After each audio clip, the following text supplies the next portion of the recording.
अच्छा भाई, तो लास्ट क्लास के अंदर हमने मोंगोडीबी कनेक्शन सिंपल कर रहे थे और आपको मोंगोडीबी के लिए आप सिंपल वेबसाइट पे जाओगे। जी जी,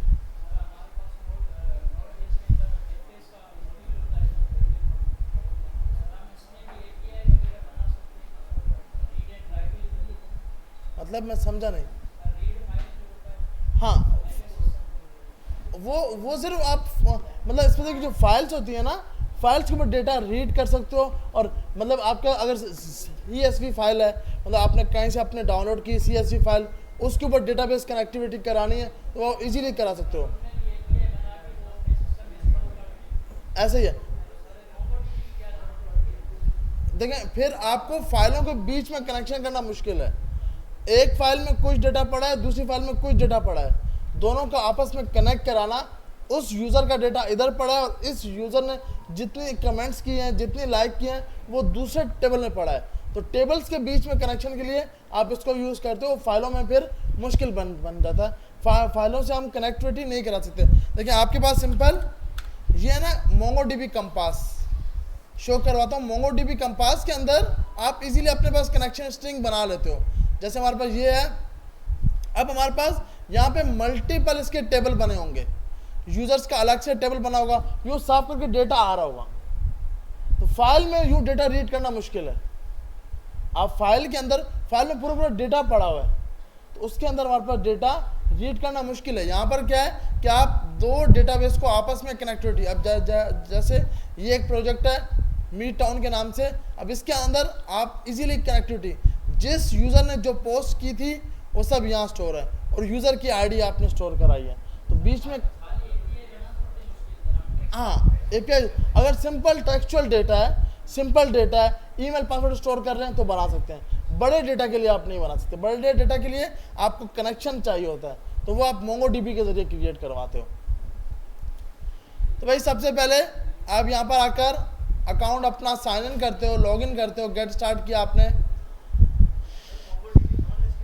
मोंगोडीबी नॉन एसक्यूएल है बिल्कुल।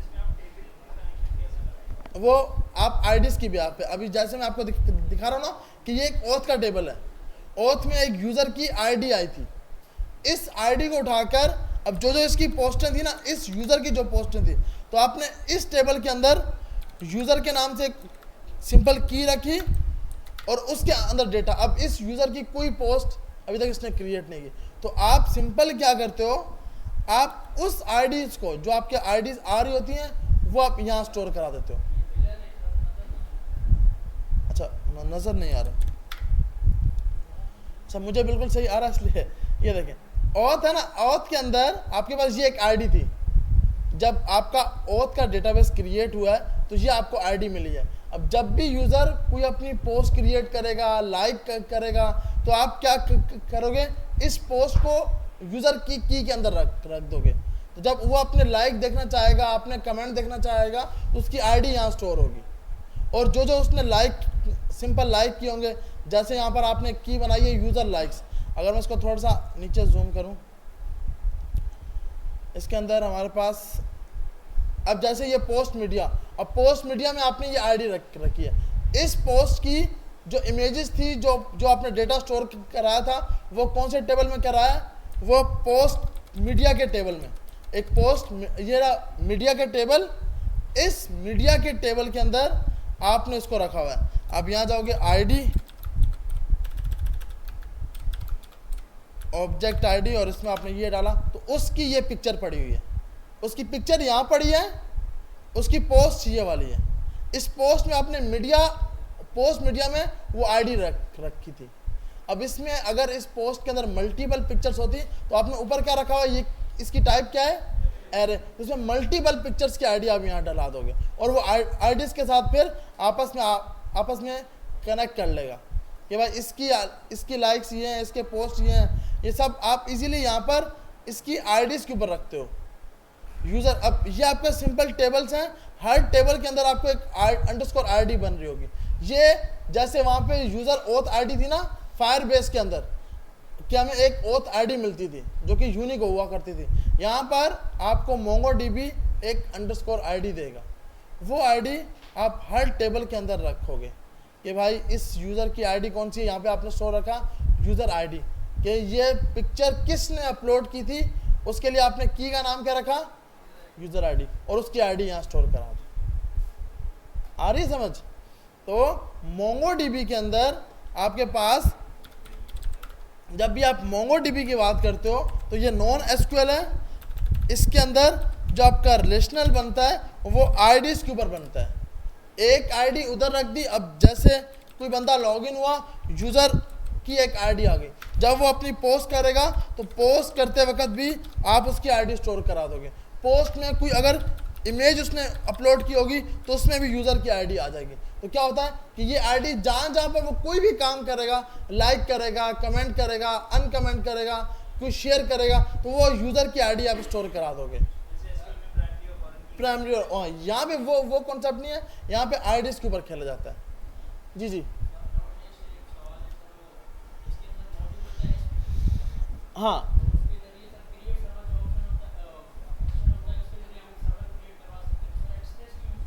देखिए आपके पास थर्ड पार्टी, जब भी आप थर्ड पार्टी को यूज़ करते हो ना, अब HTTP के लिए आपको SSL चाहिए।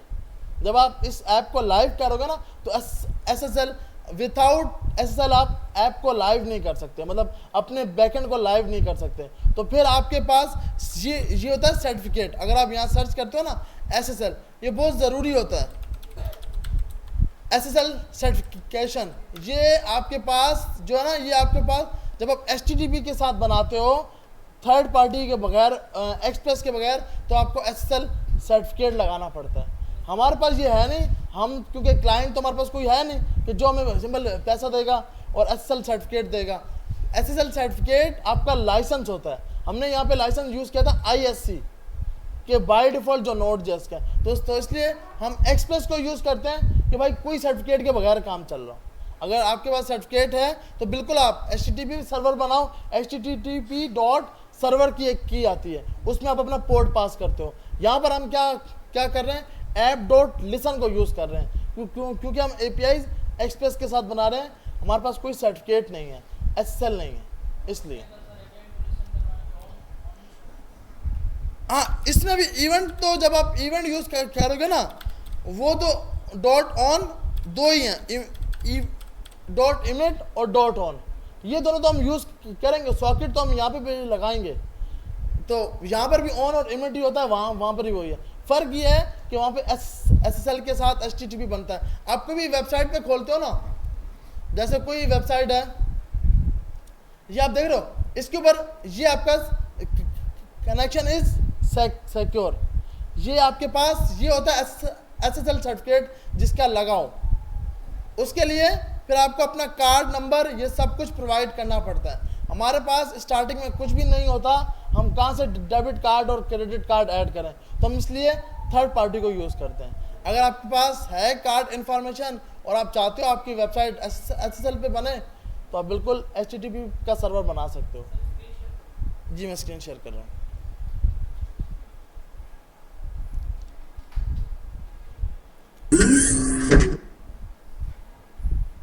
देखिए स्क्रीन शेयर हुई, ओके। अच्छा, तो हमारे पास, तो हमने लास्ट क्लास के अंदर यहाँ पर जाकर एक सिंपल क्लस्टर बनाया था।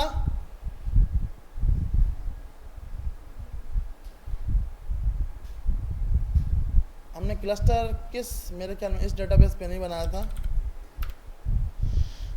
किसी और की आईडी पे बनाया था। एक मिनट, यहाँ से बंद करते हैं, गूगल करते हैं। अबे भाई अब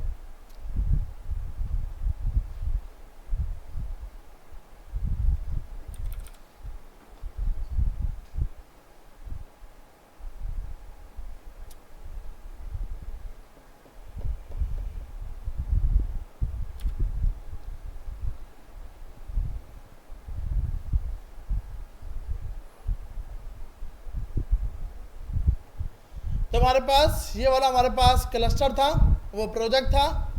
हमने यहाँ पे जाके सिंपल लॉगिन किया।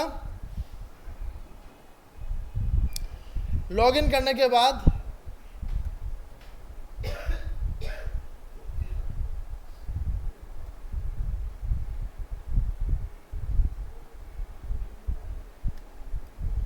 आपके पास बाय डिफॉल्ट जो आपने कल प्रोजेक्ट बनाया था प्रोजेक्ट 0 वो आपके पास सामने शो हो रहा है, जिसके अंदर आपने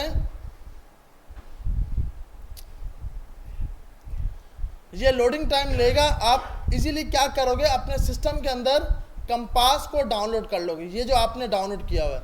अभी इसको बताता हूँ सिंपल क्या है। आप यहाँ पर जाओगे, आप लिखोगे कंपास MongoDB। इससे फ़ायदा क्या होगा कि आप इजीली, आपको बार बार वेबसाइट पे लॉगिन नहीं करना पड़ेगा, आप इजीली इस कंपास में अपना डेटाबेस यूज़ कर पाओगे। सिंपल आपने लिखना है MongoDB कंपास, यहाँ पर जाकर नीचे वाले पे आप क्लिक करोगे और ये वाला MongoDB कंपास डाउनलोड GUI, तो यहाँ पे जाकर आप इसको डाउनलोड कर लोगे। डाउनलोड करने के बाद सिंपल आप इंस्टॉल करोगे। सिंपल आपने लिखा कंपास MongoDB, उसके नीचे आए MongoDB कंपास डाउनलोड GUI, इस पर क्लिक किया। क्लिक करने के बाद ये आपके पास आ रहा है और यहाँ जाके आप इसको डाउनलोड कर लोगे, तो आपके सिस्टम में कंपास डाउनलोड हो जाएगा। उसके बाद अब हमारे पास सिंपल ये एक आपका क्लस्टर था, इसके अंदर आपके पास आपने कनेक्ट पे क्लिक किया। कनेक्ट पे क्लिक करने के बाद आप फर्स्ट पे क्लिक करोगे तो आपको एक MongoDB का कनेक्शन की लिंक देगा। ये लिंक आपने कॉपी की, कॉपी करके इधर आए, यहाँ पर प्लस का बटन आ रहा है, इसकी जगह आपने इसको पेस्ट कर दिया। हमने पासवर्ड जो रखा था, तो आप इधर जाके अपना पासवर्ड लगा दोगे।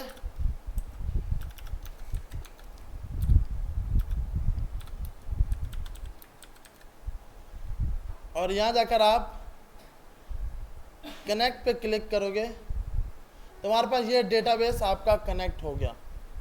अब क्या है, अब आपको बार बार इसको खोलने की ज़रूरत नहीं है। सही है भैया, यहाँ तक सबको समझ आ गया? सिंपल आपने कनेक्ट किस तरह करना है, यहाँ तक किसी का कोई सवाल है? या ऊपर से जा रहा है, रोजे के अंदर ऊपर से जा रहा है? सिंपल क्या है, आपने MongoDB का कनेक्शन आपने कनेक्ट कराना है, बहुत इजी है। कल की क्लास में हमने MongoDB का सिंपल क्रिएट किया था और उसकी एक लिंक बनी थी। लिंक के साथ आप यहाँ पे क्लिक करोगे कनेक्ट, कनेक्ट के बाद आप यहाँ पे जाओगे ड्राइवर, ड्राइवर के ऊपर क्लिक करोगे तो नीचे आपके पास लिंक आ रही है। इस लिंक को आपने कॉपी किया और MongoDB कंपास में जाकर प्लस का बटन आ रहा था, प्लस का बटन आ रहा है, इस पर आपने क्लिक किया तो आपसे पहले लिंक मांगेगा। आप यहाँ पे जाके लिंक दोगे, यहाँ पे है पासवर्ड, पासवर्ड की जगह आप अपना पासवर्ड लगा दोगे। इस कॉलम के बाद ये जो लिखा ना, ये वाला, इसकी जगह आप अपना पासवर्ड लगा दोगे जब वो आपने स्टोर कराया था। सही है भाई? तो आपके पास MongoDB यहाँ पर कनेक्ट हो जाएगा। बट नहीं हो सकता, मतलब अभी क्या है, अभी सिर्फ ये मैंने इसलिए बताया कि बार बार आपको, अभी क्या है, मुझे हर बार वेबसाइट को लॉगिन करना पड़ता है। अब क्या होगा, वेबसाइट को लॉगिन नहीं करना पड़ेगा। अब तक Node.js के साथ तो अभी तक हमने कनेक्टिविटी नहीं कराई, वो अभी कराएंगे।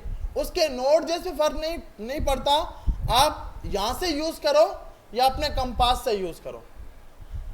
इसके अंदर एक चीज़ और आती है, एक था डेटाबेस एक्सेस। ये आपने तब बनाया जब जैसे क्रिएट कर रहे थे तो आप एक अपना यूज़र बना रहे थे, जिसका नाम आपने क्या रखा था, रूट, और उसका पासवर्ड रखा हुआ था। इसको आप एडिट भी कर सकते हो और इसका पासवर्ड भी एडिट कर सकते हो, ये आपके पास सब ऑप्शन है यहाँ से जाकर। सेकंड आ रहा है नेटवर्क एक्सेस। सेकंड नंबर पे ऑप्शन क्या आ रहा है, नेटवर्क एक्सेस। ये आपके पास आपको अक्सर तंग करता है। आप यहाँ पर बैठे हो तो आपका आईपी कुछ और है, आप अपने घर पे जाओगे तो MongoDB ये वाला काम करना छोड़ देगा क्योंकि आईपी चेंज हो चुका है। तो इसका शॉर्टकट क्या है कि आप यहाँ पर जाओगे, ऐड आईपी एड्रेस, इसके अंदर पास करोगे 0.0.0.0, इसका मतलब वाइटलेस आईपी एड्रेस। अक्सर आप बैंकिंग एप्लीकेशन देखते हो तो बैंक वाले कभी भी अलाउ नहीं करते कि आप हमारे सिस्टम्स को अपने घर पे जाकर यूज़ करो या एक्सेस कर पाओ, क्योंकि वो बहुत सिक्योर होता है। तो उसके अंदर नेटवर्क का जो एक्सेस है ना, वो सिर्फ उन आईपीस को मिलता है। हेड जो उनका वो क्या बोलते हैं, हेड क्वार्टर बोलते हैं या क्या, हेड ब्रांच जो बोलते हैं, वो एक्सेस सिर्फ आईपी पे देती है, हर आईपी पे एक्सेस नहीं देती। तो बैंक के स्पेसिफिक हर सिस्टम पे एक्सेस नहीं होता, वो कुछ कुछ सिस्टम पे एक्सेस होता है जिनका आईपी ऐड होता है। तो आप इजीली ये कर सकते हो, लेकिन अभी के लिए हम इसको 0.0.0.0 कर रहे हैं। इसका मकसद ये है कि आप अपने पास इसको वाइटलेस कर रहे हो। एक मिनट लाइट आ जाए।